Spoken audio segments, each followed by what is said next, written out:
Assalamualaikum warahmatullahi wabarakatuh. Alhamdulillah wassalatu wassalamu ala rasulillah man la nabiyya ba'dah wa la hawla wa la quwwata illa billahil aliyyil azim. Subhanaka la ilma lana illa ma 'allamtana innaka antal alimul hakim. Jamaah sekalian yang dimuliakan oleh Allah Subhanahu wa taala. Alhamdulillah hari ini kita bisa memperingati Isra Mi'raj baginda Nabi Muhammad sallallahu alaihi wasallam. Tentunya mengingat kita masih berada dalam bulan Rajab, di mana 9 sampai 10 hari lagi kita akan ditinggalkan oleh bulan yang berkah ini. Untuk persiapan bulan masuknya suci Ramadan, maka ada baiknya, ada pentingnya untuk kita mengungkap kembali, mengingatkan kembali atau mengkaji kembali tentang peristiwa yang diabadikan oleh Al-Quran, dicatat oleh hadis Nabi Muhammad sallallahu alaihi wasallam, yaitu peristiwa Isra dan Mi'rajnya, perjalanan Nabi Muhammad menerima sholat daripada yang kita harus lakukan setiap harinya sebanyak 5 waktu, mulai dari subuh sampai sholat isya. Itulah sholat yang telah diraih atau didapat perintah dari Allah Subhanahu wa ta'ala. Mungkin ini sifatnya dadakan, dan sebagian tanya kenapa kemarin udah ngadain acara 2 bulan, sekarang dibikin lagi Isra Mi'raj. Roman-romannya kas majelis kagak habis-habis. Insyaallah tidak mengurangi rasa hormat, sebab percaya tidak percaya atau disadari dengan tidak disadari bahwa peringatan pengajian melalui peringatan jauh lebih meriah daripada pengajian tanpa peringatan. Biasanya pengajian dengan peringatan itu antusiasnya lebih. Padahal pengajian dengan peringatan atau PHBI yang sering kita sebutnya, peringatan Hari Besar Islam, itu jarang banget panitia ngerti isi kandungan yang diceramahkan oleh penceramah. Sebab apa? Panitia lagi repot nyuguhin makan, panitia ada yang repot ngatur parkir, panitia ada yang repot ngurusin tamu, akhirnya nggak ada yang ngerti. Udah gitu yang ngerti juga jamaah doang. Itu juga jamaah kalau gak ngantuk. Kalau ngantuk makin gak ngerti juga. Berarti namanya acara hari besar gak ngerti. Oleh sebab itu pada kesempatan ini saya mencoba menerobos atau membuat pengajian melalui peringatan. Jadi pengajian dengan peringatan sekaligus peringatan. Karena pandemi seperti ini kita mungkin tidak memperingati secara besar-besaran, tapi nggak ada salahnya kita peringati dengan ala kadarnya. Cuman saya dengar ala kadarnya ini sore tadi saya udah dibawain kuyuk. Ini roman-romannya kayaknya udah kecium aroma kuyuk ini. Jam 10 kita rapi aja ya. Soalnya udah 20 menit lagi nih. Singkat jamaah sekalian yang dimuliakan Allah Subhanahu wa taala. Tadi sudah diawali oleh Qori membaca ayat suci yang begitu merdu. Beliau adalah Qori yang setia dampingin saya dari belum nikah. Ini saya mau gojlokin, sebenarnya orang udah duluan lagi. Dari belum nikah sampai udah nikah, dari majelis masih setahun sampai sudah sekarang menjelang 4 tahun nih beliau yang setia mendampingi. Kalau ada acara-acara dadakan ditelepon jadi, walaupun beliau bukan tukang tahu bulat, tapi ditelepon dadakan jadi. Ini saya senang sekali. Mudah-mudahan Allah berkahi umurnya, dan semoga mudah-mudahan Allah lancarkan urusannya, amin ya rabbal alamin. Kemudian hari ini kita akan sedikit mengulas, saya bawa kitab Rahiq Al-Maktum. Sengaja saya nggak umumin di grup karena saya yakin kalian nggak punya. Maka itu saya nggak akan umumin gitu. Kitabnya namanya Rahiq Makhtum, kitab sejarah the best atau best seller. Kalau orang bilang terlaris kitab sejarah, diantaranya yang akurat dan sesuai dengan dalil-dalil dari hadis Nabi, itu adalah kitab Ar-Rahiq Al-Makhtum, karya dari Imam Safiyuddin Al-Mubarakfuri. Pertama-tama jamaah sekalian yang dimuliakan Allah Subhanahu wa taala, kata beliau ada dua pendapat yang menjelaskan tentang kapan Nabi berangkat Isra. Nah ini kalau acara PHBI nggak dijelasin ini. Kapan Nabi berangkat Isra?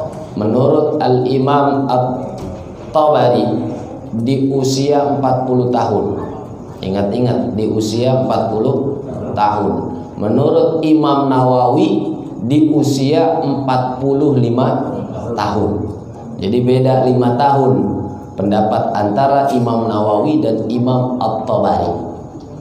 Ini yang perlu kita sampaikan, kenapa Nabi Muhammad harus berangkat Isra Mi'raj. Ada dua faktor besar. Faktor pertama, meninggal oleh istri tercinta. Istri Nabi yang tak pernah dipoligami adalah Khadijah binti Khuwailid. Istri Nabi yang mengikuti Nabi zaman Nabi masih nol, masih merakit, masih harus berjuang keras, banyak tantangan, banyak rintangan, banyak hambatan. Yang menemani beliau setia namanya Khadijah, janda yang udah 2 kali nikah, bukan sekali, 2 kali. Jadi kalau kalian mau cari janda yang udah 2 kali nikah, itu baru sunnah Nabi. Jangan yang udah sekali, yang 2 kali udah nikah. Udah belewer apa belum itu? Khadijah adalah istri Nabi yang sudah 2 kali menikah dan sempat meyakini dirinya untuk nggak mau nikah lagi.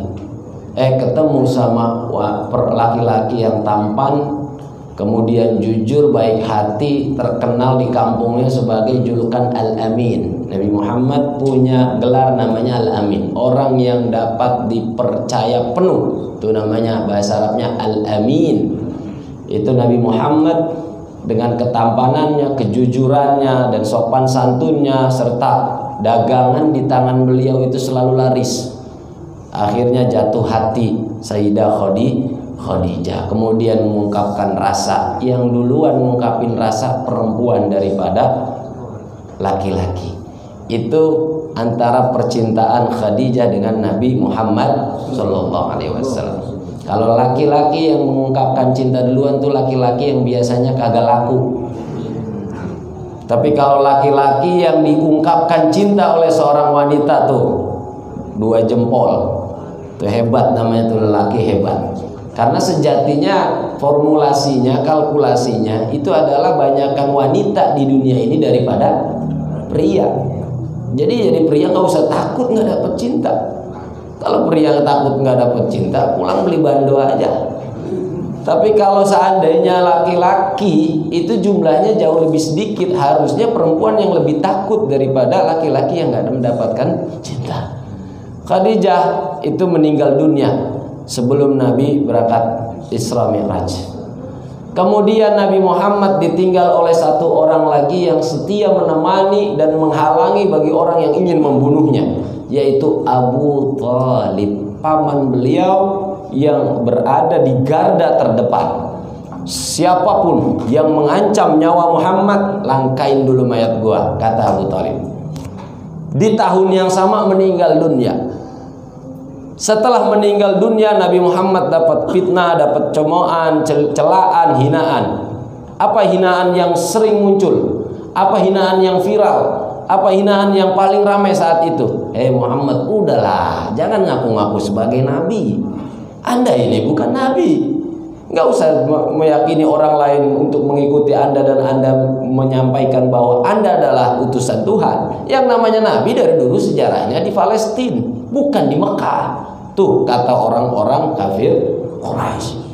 Nggak ada sejarahnya nabi dari Mekah, udahlah. lisan Anda yang Anda sampaikan bahwa Anda utusan Allah itu harus dihapus, harus ditutup, tarik kembali. Jangan sampai ya Anda ini justru malah bisa meninggal di sini. Kata orang-orang kafir Quraisy, oh, satu sudah ditinggal istri, yang kedua ditinggal oleh paman yang menjaganya, yang ketiga dibully. Itu kondisi Nabi saat masih di Mekah. Akhirnya Nabi Muhammad merenung, hatinya gelisah dan memohon kepada Allah. Walhasil Allah panggil Nabi Muhammad untuk mengadakan jalan-jalan, yaitu dengan melalui Isra dan Mi'rajnya Nabi Muhammad SAW. Akhirnya jalan-jalan. Otak kalau udah rungsep, kepala kalau udah puyeng, jangan di rumah aja, beku lama-lama kayak batu es. Jadi apa? Harus keluar. Udah dagangan gagal laku, kerjaan di PHK, ya, kemudian nomor diblok lagi. Di rumah aja, butak otaknya deh. Keluar. Nabi Muhammad ketika dalam kondisi keluh kesah karena ditinggal kekasihnya, itu akhirnya diperjalankan oleh Allah Subhanahu wa ta'ala. Dijalanin, itulah namanya Isra Mi'raj. Singkat cerita, udah 10 menit lagi nih, 10 menit lagi. Isra itu adalah perjalanan di malam hari. Terjadinya sebelum hijrah, sebelum Nabi ke Madinah, masih di Mekah. Perintah sholat itu Nabi masih di Mekah, belum berangkat ke Madinah. Karena usia berangkat ke Madinah itu Nabi 53 tahun. Jadi 40 tahun atau 45 tahun itu masih di Mekah. Di Mekah lah menerima Nabi perintah salat. Maka itu disebutkan dalam Aqidatul Awam, wa qabla hijratin nabiyil isra min makkata lailan likud sin yudra. Wa qabla hijratin nabi, Nabi jalan itu sebelum hijrah. Sebelum berangkat ke Madinah, Nabi diperjalankan terlebih dahulu minal masjidil harami ilal masjidil aqsa. Itulah perjalanan Nabi Muhammad SAW. Singkat cerita, ya, malaikat Jibril datang bawa kendaraan. Kendaraannya namanya buraq, warnanya putih, punya sayap, bentuknya persis kayak himar, tapi lebih gede dari himar, lebih kecil dari kuda. Itu kendaraannya. Ada sayapnya, warnanya putih. Makannya apa? Nggak tahu, dari surga. Ini kendaraan datang langsung dari surga. Dan malaikat Jibril turun membelah dada Nabi Muhammad yang kedua kalinya. Pertama waktu masih Nabi Muhammad kecil, yang kedua pas Nabi Muhammad mau berangkat. Itu dibelah dulu dadanya. Malaikat Jibril membawa mangkuk dari emas, isinya cahaya, dimasukkan ke dada Nabi Muhammad untuk dikuatkan. Nggak usah diherokan orang-orang yang sudah menghina Anda. Dikuatin lagi hatinya Nabi Muhammad SAW. Naik malaikat Jibril. Jadi yang jemput Nabi Muhammad adalah malaikat Jibril. Jadi gojeknya itu malaikat Jibril. Yang jemput dengan yang dijemput mana mulia? Yang jemput dengan yang dijemput mana mulia? Yang dijemput. Yang dijemput lebih mulia. Inilah dalil kita juga harus meyakini bahwa mulia mana malaikat Jibril dengan Nabi Muhammad? Mulia Nabi Muhammadun sayyidul kaunaini wathaqalaini wal fariqaini min urbin wa min ajami. Nabi Muhammad yang lebih mulia, sayyidul kaunain, pimpinan dua alam, ya, Nabi Muhammad SAW. Jibril ngejemput naik buraq, kemudian berangkat minal masjidil haram ilal masjidil aqsa. Dari Masjidil Haram ke Masjidil Aqsa. Berangkat di waktu malam. Jadi Isra ini perjalanan di malam hari. Perjalanan di waktu malam hari itu disebut dengan Isra. Kalau Anda buntel tas mau berangkat dari rumah ke puncak, berangkatnya jam 12 malam, berarti Anda mau jalan-jalan. Mau kabur dari rumah. Nah, itu adalah Isra. Nabi jalan minal Masjidil Haram ilal Masjidil Aqsa, sampai di Masjidil Aqsa dengan waktu yang singkat. Di sana ada para nabi. Lagi ngapain? Lagi nunggu kedatangan Nabi Muhammad sallallahu alaihi wasallam. Itu Nabi Muhammad masuk, sebelum masuk nyancang buruknya itu di tiang. Kebiasaan nabi-nabi terdahulu, kalau membawa kendaraan, sebelum masuk ke dalam masjid, kalau kendaraan itu sudah sampai di arena masjid, itu dikunci dulu. Jangan nggak dikunci. Ini nggak dikunci, ditanya sama temennya, kenapa kendaraan? Gua tawakal ala Allah. Di masjid itu nggak ada pencuri. Tahu-tahu pulang-pulang udah nggak ada. Nabi itu pernah ngomel sama sahabat yang punya kuda, yang punya kendaraan, kemudian datang ke masjid kagak dicancang tuh kendaraan, langsung masuk sholat. Kata Nabi, mana kendaraan ente itu? Kenapa nggak diikat? Enggak ya Rasul, saya tawakal. Kata Nabi, tawakal itu setelah usaha. Akil hawa tawakal. Ikat dulu baru tawakal. Nabi Muhammad ikat itu kuda, itu apa namanya, buruk, kemudian masuk ke dalam, udah disambut oleh para nabi-nabi terdahulu min Adam ila Isa alaihi salam. Dari zaman Nabi Adam sampai Nabi Isa. Akhirnya Nabi Muhammad ngapain di situ? Sholat. Kan perintah sholat belum ada. Kau udah sholat, sholat sunnah mutlak namanya. Yang lain jadi imam. Wa taqaddamta lis-salati fa shalla kullu man fis samai wa antal imam. Itu kan ada.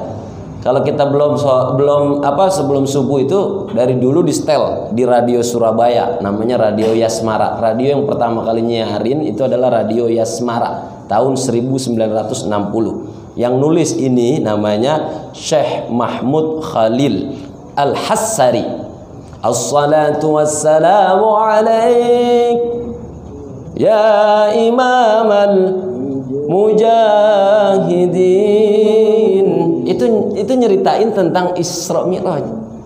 Ya man asra bikal muhaiminu laylan niltawal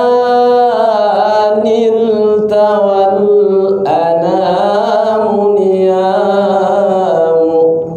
Nggak kalah kan suara gua mau kori tadi. Lu pada bengong sih. Berarti terkesima.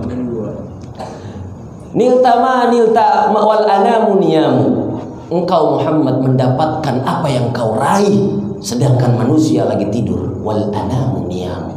Manusia lagi tidur. Ya man tasad, ya man apa? Tadi saya bilang ya man asra bikal muhaiminu laylan niltawal anamu niyamu wa taqaddamta lis-salati fa shalla. Engkau maju untuk melakukan sholat, fa shalla, kemudian yang lain ikut sholat. Kullu man fis samai wa antal imamu. Nah, semua yang ada para nabi itu tadinya di langit, di pintu-pintu langit, nanti akan saya jelaskan. Turun ke bumi, ikut sholat bersama nabi, dan nabi yang jadi imam, makanya disebut imamul anbiya wal mursalin. Pimpinannya para nabi dan para rasul. Naik nabi selesai ke atas langit, naik buruk lagi nih, nggak ngisi bensin buruknya, enggak ya, bukan premium, bukan pertalite. Naik nabi bersama buruk itu ditemani oleh malaikat Jibril ke langit pertama. Ketemu di langit pertama sama Nabi Adam, fatalaqqa bihi Adam. Ketemu sama Nabi Adam, ngucapin salam Nabi Adam, hormat penuh kepada Nabi Muhammad, dan mempersilahkan naik ke atas terus setelah diucapkan salam oleh Nabi Adam. Langit kedua, Nabi Muhammad bertemu dengan Nabi Yahya dan Nabi Isa. Lanjut lagi langit ketiga. Jadi di langit-langit itu ada para nabi yang nunggu kedatangan Nabi Muhammad sallallahu alaihi wasallam. Dan setiap langit, ingat, perhatikan, kalau kita baca hadis tentang Isra di Sahih Bukhari maupun Sahih Muslim, itu setiap langit itu ada pintunya. Langit itu ada pintunya, mau masuk itu ada pintunya. Bahkan di riwayat lain disebutkan, itu penjaga pintunya, para malaikat itu bertanya, "Man anta?" Siapa engkau? Kata Jibril, "Ana Jibril." Lu nggak tahu gue Jibril? Karena Jibril itu adalah pimpinannya para malaikat. Kalau pimpinan para malaikat itu Jibril, pimpinan para manusia Nabi Muhammad, pimpinan yang manusia dan para malaikat dan seluruh makhluk Allah Nabi Muhammad sallallahu alaihi wasallam. Naik lagi Nabi Muhammad ke lantai 3 atau ke langit yang ke-3, ketemu Nabi Idris. Terus keempat ketemu Nabi Yusuf. Terus kelima ketemu Nabi Harun. Terus keenam ketemu Nabi Musa. Terus ketujuh, langit yang terakhir adalah langit ketujuh, ketemu Nabi Ibrahim alaihis salam. Kenapa ditaruh langit ketujuh Nabi Ibrahim? Karena engkong atau nasab Nabi Muhammad itu sampai kepada Nabi Ibrahim. Ila dzabihi Ismail nisbatuhu wa muntama. Sampai ke Ismail, sampai ke Ibrahim alaihissalam. Selesai pertemuan itu, setiap pertemuan dengan para nabi, kemudian Nabi Muhammad itu mendapatkan salam yang hangat dari para seluruh nabi-nabi yang menjaga di langit-langit dari lapisan pertama sampai lapisan ketujuh. Kemudian Nabi kemana? Sidratul Muntaha. Kata Nabi, "Bril, lu gak usah ikut. Lu di sini." "Iya ya Rasul, saya emang gak kuat kalau naik ke atas lagi." Jadi malaikat Jibril nunggu ngopi bareng sama Nabi Ibrahim, karena dia pamit, "Saya nunggu di sini, saya nggak bisa naik ke atas dan saya nggak diizinin sama Allah Subhanahu wa Ta'ala." Ini udah makom khusus Nabi Muhammad naik lagi sendirian ke Sidratul Muntaha. Wa ilal muntaha rufi'ta kariman wa sami'atan nidaa 'alaika salamu. Tuh, wa ilal muntaha rufi'ta karimah, sampai ke Sidratul Muntaha Nabi Muhammad diangkat. Kemudian di sana melihat betapa indahnya suasana karena digambarkan sedikit bayangan tentang surga. Belum selesai sampai di sana, Nabi Muhammad naik lagi ke langit yang selanjutnya. Langit tadi sampai 7, tapi tempat langit ke-7 ada lagi di atas, namanya Sidratul Muntaha. Di atas Sidratul Muntaha ada lagi namanya Wal Baitil Ma'mur Was Saqfil Marfu. Baitil Ma'mur, tempat tawafnya para malaikat. Dalam kitab ini disebut fara'a sab'una alf malaika yatufuna ala Baitil Ma'mur. Melihat 70.000 malaikat lagi tawaf di Baitul Ma'mur. Ternyata Baitul Ma'mur itu sama persis seperti Ka'bah. Di atas terus, secara ke atas tuh, kalau kita ke Ka'bah, di Ka'bah kita tawaf, di atas Ka'bah persis nanti tembus kepada Baitul Ma'mur, tempat tawafnya para malaikat. Para malaikat senang melihat atau menyambut Nabi Muhammad sallallahu alaihi wasallam. Selesai dilihat sama Nabi di Baitul Ma'mur, naik lagi sekali lagi. Disitulah Nabi Muhammad bertemu dengan Allah Subhanahu wa Ta'ala. Jangan dibayangin berarti Allah ada di langit, bukan. Berarti Allah butuh tempat, tidak. Laisa kamitslihi syai'un. Allah tidak butuh tempat, dan Allah bukan ada di atas, bukan ada di bawah, bukan ada di kanan, bukan ada di kiri, tetapi fa aina ma tuwallu fasamma wajhullah. Dimanapun berada, Allah itu ada. Tetapi bukan boleh dikatakan di mana-mana. Allah ada. Jangan dikata di mana adanya. Kata Sayyidina Ali, innalladzi ayyanal aina, sesungguhnya yang menempatkan sesuatu tempat itu di mana, la yuqalu lahu aina, jangan dikatakan ada di mana. Wa innal ladzi kayyafal kaifa la yuqalu lahu kaifa, kalau yang membentuk, zat yang membentuk manusia mukanya begini, kemudian hewan mukanya begini, kemudian binatang mukanya seperti ini, kalian mukanya seperti ini, orang Indonesia wajahnya sawo mateng, ya, orang Turki wajahnya putih, ya, orang Afrika wajahnya hitam. Nah itu kan yang menciptakan Allah. La yuqalu lahu kaifa, jangan ditanya Allah bagaimana. Bertemu dengan Allah itu sudah di luar dari nalar akal manusia, di luar dari pemikiran kita, dan tidak boleh kita bayangkan bagaimana pertemuannya. Ada mejanya enggak? Ada pot bunganya enggak? Ya, ada bangkunya enggak? Enggak boleh dibayangin. Mahma tasawwarta bibalika fallahu bi khilafi dzalik. Kata Imam Junaid, yang kita bayangin tentang Allah maka tidak akan sama dengan yang kita bayangin. Selalu berbeda keadaan Allah. Nah, menurut Aisyah yang ketemu cuman ruh, jasadnya enggak. Tapi menurut Abu Hurairah, ruhan wa jasadan, ruh dan jasadnya ketemu. Makanya kalau ada ulama yang berbeda pendapat, kiai berbeda pendapat, ini emang dari dulu riwayat sahabat beda pendapat. Kata Aisyah, Nabi nggak ketemu, cuman ruhnya doang yang ketemu, yang berangkat. Kata Abu Hurairah, enggak, Nabi ketemu ruhan wa jasad, dan namanya abdun itu bi abdihi, abdun itu jasad wa ruh, jasad dan ruhnya. Pertemuan Nabi. Ala kulli hal, kita yakini hal ini yang penting terjadi pada Nabi Muhammad sallallahu alaihi wasallam. Tsumma dana fatadalla fakana qaba qausaini au adna. Nabi Muhammad ketemu dengan Allah, sampai ketemu dengan Allah, kemudian Nabi Muhammad dikasih perintah sholat 50 waktu.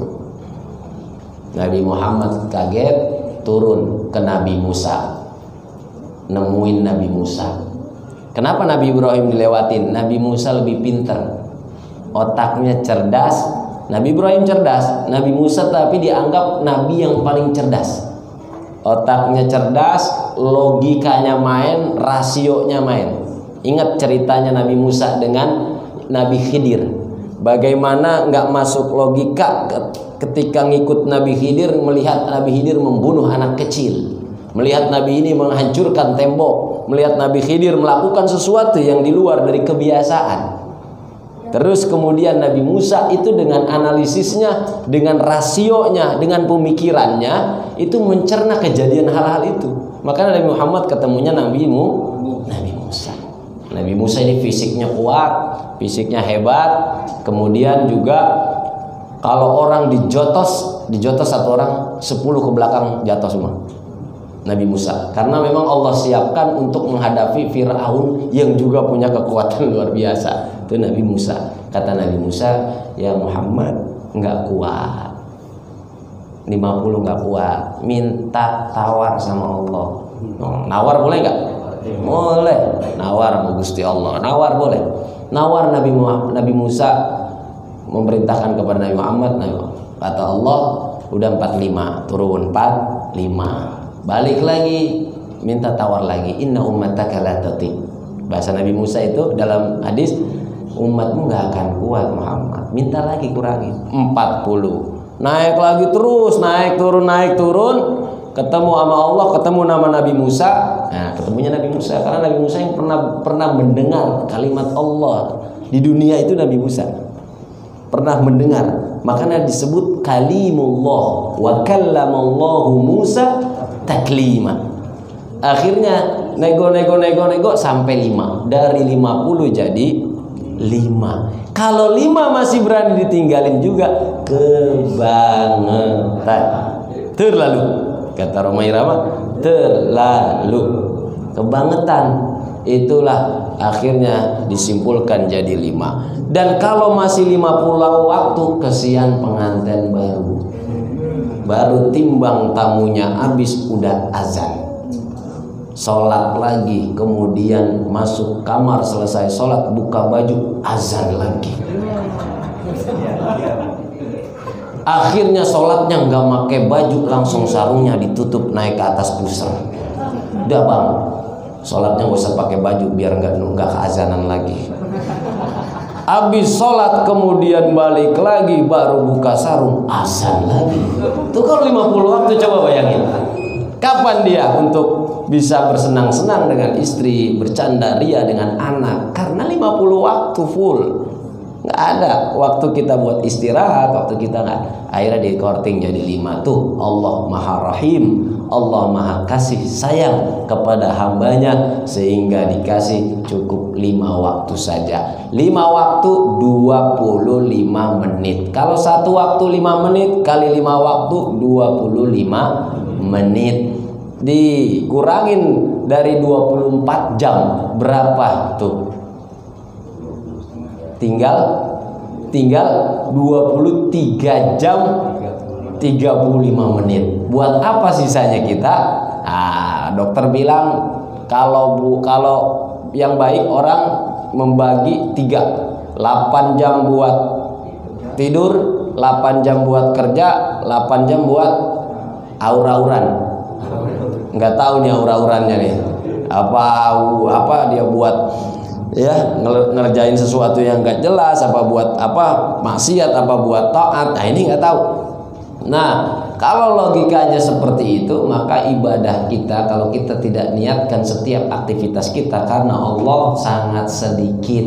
Mau ngarepin cuma 25 menit minta surganya Firdaus Jadi mana jalannya coba? Sholatnya udah kayak capung cebok. Dari mana sholat pakok udah. Apalagi bagi yang ninggalin sholat, nauzubillahi min dzalik. Ketemu Allah perintah itu dibawa pulangnya oleh bawa itu. Kemudian terakhir ya. Udah lapar apa belum nih? Terakhir, Nabi Muhammad banyak peristiwa yang ditemukan saat perjalanan itu. Dilihatin surga, dilihatin neraka. Dilihatin orang-orang yang gambarannya di dunia seperti apa, nanti di sana seperti apa. 1. Dalam riwayat Imam Ibnu Majah, ma balul qardi afdalu minas sadaqah. Nabi ngelihat orang yang sering minjemin duit itu nilainya, pintu surganya lebih mulia daripada orang yang sedekah. Nah, ini belum pernah dengar ya? Nggak ada penceramah mana juga ini. Orang yang minjemin duit itu surganya lebih mulia, ditulis di dalam di pintu surga itu ada maktuban as-sadaqatu bi 'ashri amsalha wal qardu bi 18 amsalha. Orang yang sedekah pahalanya 10 kali lipat. Orang yang minjemin duit 18 kali lipat. Jadi yang minjemin duit jauh lebih di atas daripada di orang yang sedekah. Kalau gitu banyakin minjemin. Ya. Akhirnya dia tanya sama Nabi Muhammad, Jibril ngapa sih begitu? Kata Jibril, iya Muhammad, kalau orang minjemin duit itu berarti yang minjem lagi butuh. Kalau orang sedekah belum tentu yang disedekahin butuh. Maka orang membantu orang yang butuh jauh lebih mulia derajatnya dibanding orang yang membantu yang kurang butuh. Kalau gitu jangan sering-sering bego. Kalau gitu sedekah kita lakuin, kemudian juga minjemin duit juga lakuin. Nah, silakanlah yang nggak punya duit dari sini ntar pulang pengajian, alhamdulillah pakai nih dalil. Yang kedua, hadis riwayat Tabarani. Nabi Muhammad lewat lagi, Nabi syamamtu rihatibah, nyium wangi yang enak. Wangi yang enak. Mahada ya Jibril. Apa ini ya Jibril? Kata Jibril, ini adalah parfum yang Allah berikan kepada Masyitoh. Masyitoh itu siapa Jibril? Masyitoh adalah orang yang hidup di zaman Fir'aun, iman kepada Allah, dibakar hidup-hidup anaknya beserta suaminya, dan digoreng, dimakan oleh prajurit Fir'aun. Itu namanya masyito. Wanginya mengharumi semerbak surga. Tuh nanti. Jadi ada orang yang di zaman Fir'aun dibakar hidup-hidup, dijadiin lauk. Jadi Sumanto itu generasi dijadiin lauk, dimakan sama prajurit-prajuritnya Fir'aun. Fir'aun yang nyuruh tuh, dibakar hidup-hidup karena beriman kepada Allah. Anda ini kita ya Allah jadi umat Nabi Muhammad enak, beriman dalam keadaan tenang, nggak perlu banyak ancaman. Orang dulu, umat-umat dulu, kalau beriman ngikutin nabi-nabinya, itu ancamannya mati, dibakar hidup-hidup, kemudian digoreng hidup-hidup. Lah kalau kuyuk enak digoreng, kalau orang terus kata Nabi Muhammad SAW.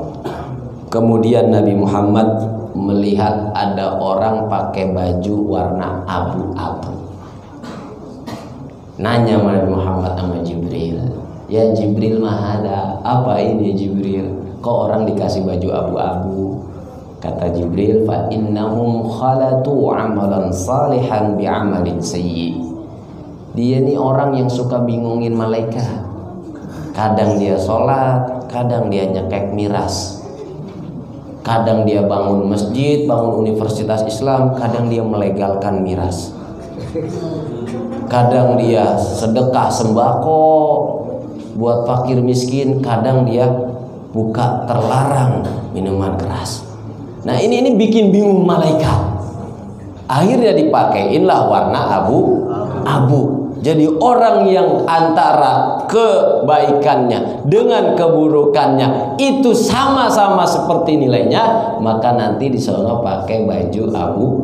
Makanya warna abu-abu itu kan warna nggak jelas. Ke putih kagak, ke hitam juga kagak. Nah ini yang bikin bingung malaikat. Itu dalam kitab tafsir Ibnu Hatim. Selanjutnya ada rojulan yusabbihu fi nahari. Ada orang Nabi lihat berenang di sungai. Lagi berenang di sungai, mulutnya dimasukin batu. Wa yulaqamu bil hijar. Lagi berenang mulutnya dimasukin batu. Man hadza? Siapa dia Jibril? Kata Jibril, hada akilur riba. Ini yang suka main rentenir, yang suka makan riba.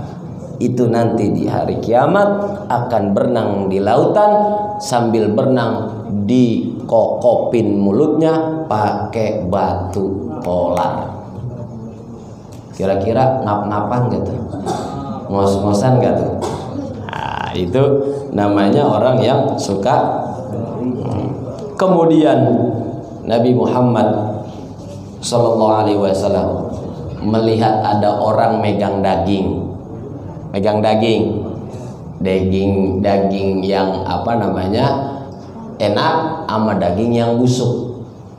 Terus orang itu megang daging enak tapi makannya daging busuk. Man hadza ya Jibril? Siapa ini Jibril? Kata Rasul, siapa ini Jibril? Kata Jibril, ini orang yang udah punya bini tapi gangguin bini orang. Ini orang yang sudah punya bini tapi demen sama selingkuhannya. Hati-hati. Makanya kata Kiai Abdul Hakim itu kan di salatnya ada daging baik busuk di depan, hanya daging yang busuk ia makan. Ini sudah kawin zina selingkuhan, di rumah yang halal tak ia hiraukan. Itu orang punya bini di rumah kagak dicolek-colek, bini di pasar dicolek-colek. Bukan bininya, selingkuhan di pasar, selingkuhan di kantor, selingkuhan di tempat kerja, selingkuhan di tempat kiosnya, selingkuhan di mana-mana dia ada. Itu demen sama selingkuh. Makanya jangan salahkan dia menjadi pelakor, tapi salahkan karena ada yang jadi senior. Pelakor, pencuri laki orang. Itu nggak mungkin ada kalau nggak ada senior. Seneng istri jadi. Itu kata Nabi, nanti dia itu megang daging yang enak dengan daging yang busuk, tapi dia malah geragotin daging yang busuk. Walaupun rumput tetangga lebih hijau, tapi yakinlah bahwa rumput di rumah jauh lebih indah. Kenapa? Dia udah tahu takaran kopi kita, dia udah tahu takaran teh kita, dia udah tahu ngelayanin asin, kita demennya makannya apa yang asam, apa yang pedas, udah tahu. Sebelah mah belum tahu, yang sebelah belum tahu. Kali bikinin kopi pahit, wah gak ada gulanya sekali, ini dia kata mau dimatiin kali ini. Nah ini nggak tahu, hakikatnya adalah rumput di rumah jauh lebih indah dari rumput di luar. Jangan melihat dengan sebelah mata, karena terkadang kalau kita lihat melalui sebelah mata, penilaian kita seperti orang buta. Sering salah, nggak bisa ngeliatin dengan mata kepala. Wah indah nih gua, masya Allah, botonya bukan main. Kalau gua sama dia enak kali ya. Mula-mula mikirnya begitu, mula-mula. Ujung-ujungnya beliin pulsa, beliin kotak, beliin coklat. Akhirnya ketahuan WA-nya sama bininya. Itu adalah kisah singkat dari perjalanan Isra Mi'raj, dan saya yakin peringatan Isra Mi'raj saat ini jauh lebih lengkap penjelasannya daripada Isra Mi'raj di mana-mana. Karena Isra Mi'raj di mana-mana hanya membawa Anda tawa, kemudian Anda juga tidak paham apa yang ditawakan itu. Tetapi kali ini kupas tuntas dari awal perjalanan sampai akhir. Makanya seharusnya amplopnya harus lebih gede daripada yang bikin Anda nggak ngerti. Betul? Betul? Setuju? Lu setuju tapi kayak nyumbang lu. Ya, mudah-mudahan manfaat ilmu kita dan yang kita pelajari hari ini insyaallah bisa kita jadikan amal ibadah kelak nanti di hadapan Allah Subhanahu wa taala, dan kita semua diselamatkan oleh Allah Subhanahu wa taala. Al-Fatihah. Bismillahirrahmanirrahim. Alhamdulillahirabbil alamin.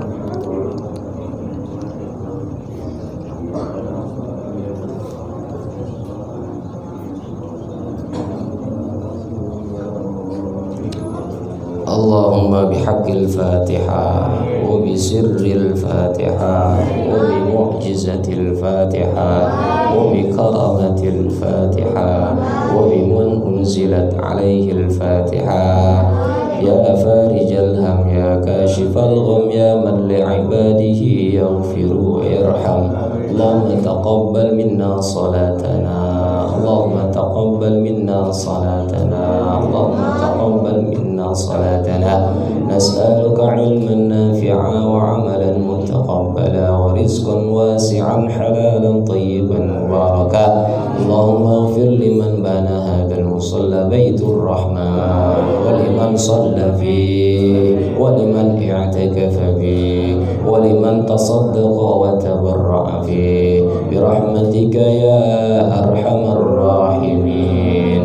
Allahumma la tada' lana fi musallana dhanban illa ghafartah, wa la hamman illa farajtah, wa la 'aiban illa satartah, wa la mumtahanan illa anjahtah, wa la 'asiban illa zawwajtah, wa la mutazawwijan illa anjabtah, wa la hajatan min hawaijid dunya hiya laka ridha wa lana fina salah illa qadaitaha ya arhamar rahimin.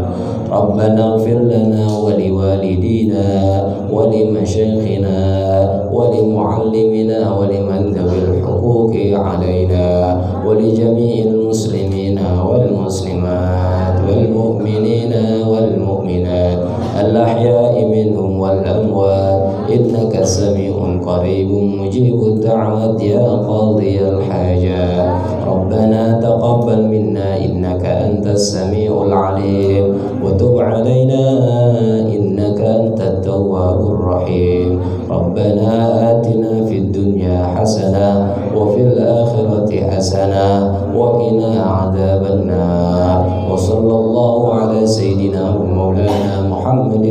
ala alihi wa sahbihi wa sallam. Subhana rabbika rabbil izzati amma yasifun wa salamun alal mursalin walhamdulillahi rabbil alamin. Qabul. Insyaallah tanggal 20 majelis akan mengadakan ziarah. Koordinatornya Bang Syarif dengan Bang Fahmi. Mana Bang Syarif, Bang Fahmi? Nah, itu koordinator ziarah tanggal 30 minggu depannya atau tanggal 28 tawakufan. Ya, jadi bulan depan nggak ketemu lagi di sini. Makanya sengaja hari ini saya buat Isra Mi'raj sekalian untuk hari spesial, karena akhir bulan Maret insya Allah kita udah tawakufan. Kita jawab insya Allah. Nanti selebihnya akan diumumkan kepada pihak terkait, ketua majelis atau yang mewakilinya. Kurang lebihnya mohon maaf dari saya